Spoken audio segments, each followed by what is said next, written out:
நமக்கும் ப்ரௌசிங் சென்டர்ல அந்த அளவுக்கு வருமானம் இல்லை. அப்பவே சிவா சொன்னான், நீ இதை விட்டுட்டு வேற ஏதாவது பிஸ்னஸ் பண்ணுன்னு.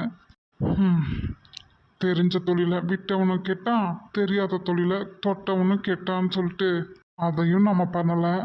அவன் கொடுத்த காசுலையும் கொஞ்சம் நஞ்சம் தான் நானும் வச்சிருக்கேன். இப்போ அதை வச்சு வேற ஹாஸ்பிட்டலில் எப்படி சிவாக்கு ட்ரீட்மெண்ட் பார்க்கறது, எப்படி காலை சரி பண்ணுறது? இப்போ சசிக்கிட்ட வேலைக்கு செய்யறதுக்கு முன்னாடி இருந்ததை விட நிலைமை ரொம்ப மோசமாலாம் இருக்கு.